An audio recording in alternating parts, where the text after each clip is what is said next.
Welcome, board members, staff, public stakeholders all, to the USBE meeting for June 1st, 2023. We will call the meeting to order and want to thank our Utah Highway Patrolman, Chris Horrocks. As always, in case of emergency, the two west doors leading to the hallway are available to use if we need to exit the building. So thank you for being here. And I've asked Member Hymas if he would lead us in the pledge.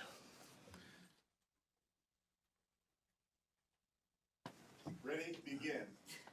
I pledge allegiance to the flag of the United States of America and to the republic for which it stands, one nation, under God, indivisible, with liberty and justice for all.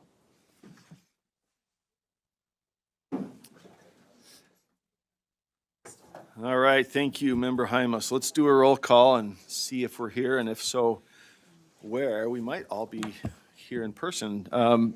Member Carey is, okay.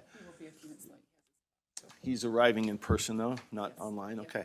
Member Bogus? Yes. Member Booth? Yes, I'm here. Member Klein? Yes. Member Davis? Yes. Vice Chair Earl? Yes. Member Green? Yes. Vice Chair Hart? Yes. Member Hymas? Here. Member Carey is arriving shortly. Member Lear? Yes. Member Norton? Here. Member Reel? Present. Member Straight? Yes. Member Wood? Yes. And Member Moss is here. All right. Well, our first item of business is our board member message, which we always look forward to. And this month it is Member Sarah Reel. Floor is yours. Thank you. Let's share my screen here. Thank you. All right. See if it can go into the full mode. There we go.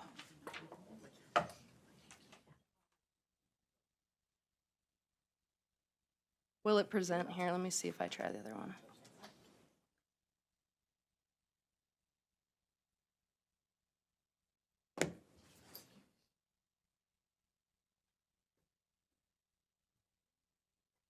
All right, there we go.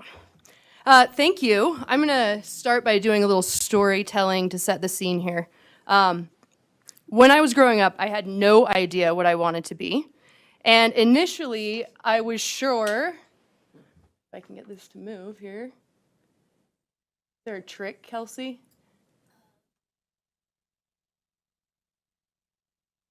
Make it go. My screen's showing something different. No, PDF. All right, let me see here. Oh, yeah. All right. Ah, there we go. This is even better, the dramatic picture. So I had no idea what I wanted to be when I grew up. And initially, I was sure I'd be the first woman in the NBA. This was pre-WNBA. And my mom tells this story about when I was young, and we were walking around Jackson Hole, and I saw a wax statue of a very old, wrinkly cowboy, and I declared, Mom, that's what I want to be when I grow up. Needless to say, I have always been on my own unique path. I'm not sure if my parents had some magical insight or if it was just who they are, but my parents raised their 4 daughters to be honest, hardworking, kind women with no judgment and only unconditional love. If we were good humans and got good grades, the rest was up to us. This freedom to be ourselves is obvious when folks learn that my mom, Kimberly, never played a ball sport in her life, and she was so into fashion that she got her bachelor's degree in it. Well, her first 2 daughters, myself and Angela, wouldn't wear pink, wouldn't grow out our hair, owned 0 Barbies, and constantly got yelled at for throwing balls in the house. I'm certain this was not Kimbo's vision of having daughters. Luckily, she got pink-loving dancer fashionistas with her other 2 daughters. All 4 of us real girls are very different. An artist, an accountant, a teacher, and me. I like to say that I'm a hybrid of them all. My mom always says, how did I get so lucky to have so many good, successful children? And I always reply, how did we get so lucky to have parents who loved us unconditionally and gave us freedom to be ourselves? My message this month isn't a real family history, although I will talk about my family all the time, but to give you some background on the day at Juniper Takeout in Logan, Utah, in 2009, when I told my parents that I was gay. I had spent the last 6 years hiding this from my family, and it was a painful, scary, isolating journey. In retrospect, I can't believe I waited so long. My parents and my 3 younger sisters were nothing but accepting and loving, and as I continued my journey of being my true self, I realized how big of a privilege that is. In fact, not one person in my life, from extended family on both sides, childhood friends, church friends, college friends, work colleagues, professors, advisors, supervisors, or neighbors have ever once outwardly judged me, told me I was wrong, or treated me differently. However, I've seen friends and women I have dated be disowned from their family, banished by friends, kicked out of their homes, and lost jobs, all because they were gay. I am lucky. Many generations before me fought for me to have the privilege of being here today. This month is Pride Month, and that's why I chose this month for my member comments. And I have a confession. I know Pride Month is often associated with rainbows, but I don't even really like rainbows. It's true. Here's the deal. Pride Month isn't about rainbows, and rainbow flags aren't about pushing some agenda. We live in a state where youth suicide is the #1 cause of death. And when some kids know their life at home isn't safe, when you are sitting in that closet feeling isolated and alone, even if you aren't ready to come out, those small acts, like a teacher with a flag on their desk or a neighbor who has a flag in their yard, those rainbows can save a student's life. Let me give you some data. More than 1.8 million LGBTQ youth aged 13 to 24 seriously consider suicide each year in the United States, and at least one attempts suicide every 45 seconds. LGBTQ youth who live in a community that is accepting reported much lower rates of attempting suicide, and having at least one accepting adult can reduce the risk of a suicide attempt among LGBTQ young people by 40%. LGBTQ youth who report the presence of a trusted adults in their school have higher levels of self-esteem, and access to supportive peers is protective against anxiety and depression, including among those who lack support from their family. This is Utah data, findings from the 2021 National School Climate Survey demonstrate that students attending schools with affirming LGBTQ resources and support report more positive school experiences, including lower victimization and absenteeism and higher academic achievement. And the last one is LGBTQ youth are more than 4 times as likely to attempt suicide than their peers. Honestly, I loathe policy discussions around flags in classrooms. And you know what? We wouldn't even need rainbow flags as a sign for safety and acceptance if our LGBTQ youth weren't actively targeted by hate groups. Because of this reality, I openly talk about being gay and wave a rainbow flag that I don't even love rainbows, even though I don't even love rainbows. I do that for those who need it, those that are not as lucky as I am. And in doing so, I've been called a groomer, anti-family, anti-child. Nothing hurts me more than being called a groomer. The ironic part about that accusation is that if you are part of the LGBTQ community like I am, you know firsthand the last thing you would ever want to do is force someone to be something they're not, because you know exactly how that feels. What I hate even more is knowing these students, Utah's children, have so many needs. We are behind on innovating, behind on finding better classroom support, we're losing teachers, and every single culture war or rainbow flag debate takes us farther away from getting our students the education they deserve and helping them achieve academic excellence. My message is not about flags, and it's not about rainbows. It's about our students. All of our students, no matter their background, religion, race, sexual orientation, we represent them all, not just the ones we agree with. And when a teacher walks into the classroom, they are there to educate and support all their students, not just the ones they agree with. Public schools are a public good. given to all Utahns to provide opportunity for everyone to succeed. And I'm certainly not here to argue policy about if flags should be in schools. To be very clear, I firmly believe that that should be a local issue, one best addressed by LEAs who are closest to the community they serve. My message today is to tell my story. Me, someone who felt different their whole life, who spent almost 6 years in isolation, alone, questioning my beliefs, my future, my relationships with my family and friends, and by some grace of the universe, I was accepted for who I am. And because of this privilege, full of acceptance from family and friends, coworkers, my life didn't miss a beat.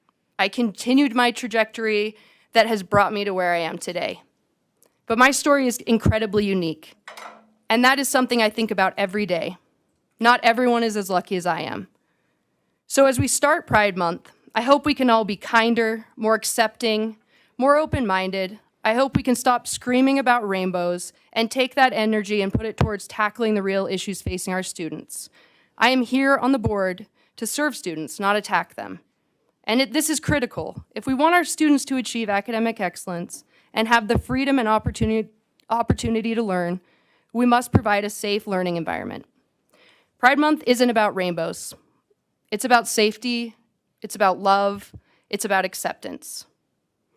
And lastly, to the brave, beautiful queer students in Utah, know that you are loved, know that you are important, you are perfect just the way you are.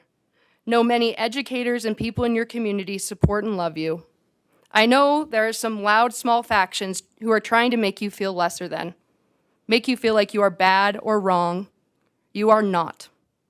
You are not alone. I am right here, and this month you'll see a sea of people who are here for you too. Many of them are visiting here today. They didn't come to hear me speak, but to show you that they are here and they support you. Teachers, PTA volunteers, legislators, local school board members, elected officials, community leaders, and parents. We are here. Don't give up. We need you in this world.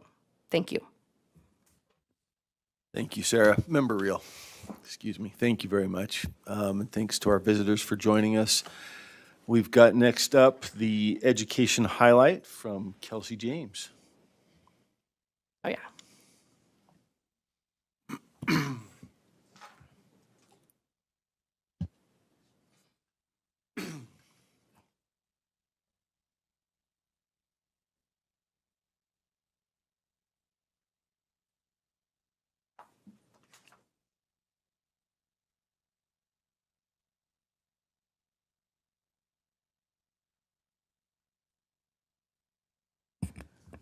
Thank you, Chair. Kelsey James, Board Communications Coordinator.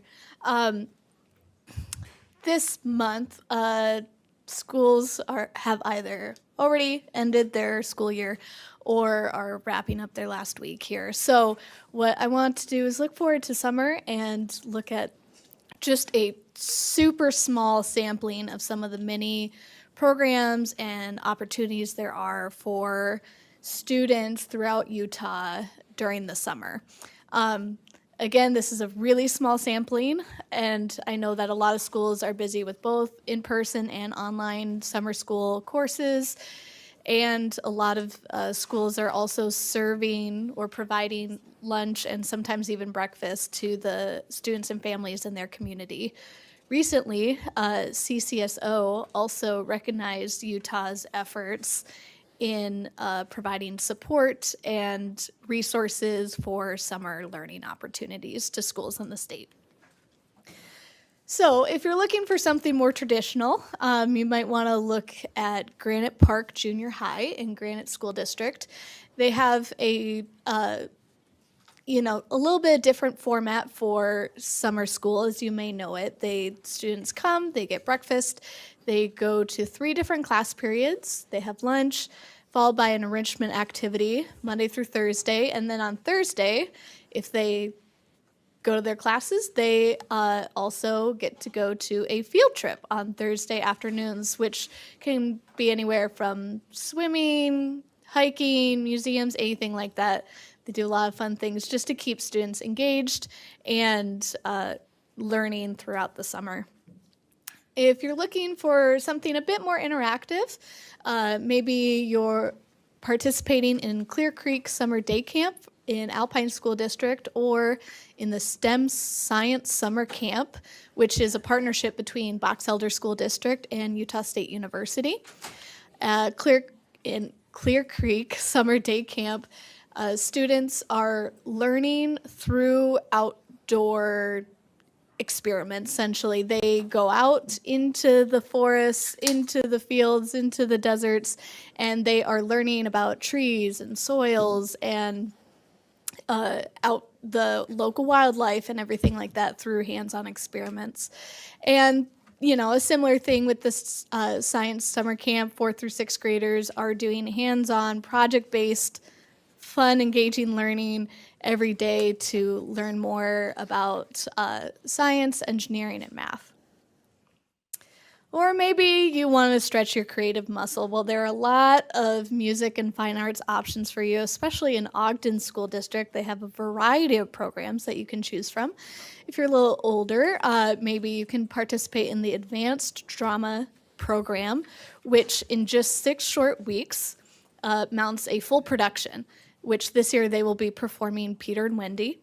So just in 6 weeks, they learn all the lines, they learn things like prop setup and set design and lights and sound and managing all those tech aspects. Or if you're a little more musically inclined, you can join their bagpipe camp, which I didn't even know young people still played bagpipes. I thought that was kind of aged out there, but they do. Pipers have 2 weeks. They learn the basics and some refined techniques of bagpiping, all to either help current or perhaps future members of the Ben Lomond High School Bagpipe Corps, which also I didn't know existed and is really fun. You should check it out sometime. If you're a little younger, there's a elementary theater camp, which they combine some sort of STEM learning aspect along with their theater. So they learn, they act and sing and learn some of the basic drama concepts, but they're also learning about sea animals and what we can do to advocate for ocean life. So at the end of that, they perform a little program for the parents about ocean animals. Or you can join the elementary mariachi camp, which, recently there was a superintendent got to see some students in a mariachi band perform, which was such fun. And these students have the opportunity to learn kind of the basics of mariachi, both the singing, the cultural aspects, and the actual instruments involved in mariachi. Or maybe you want some outdoor adventure. Utah is full of outdoor recreation, and students should not be left behind.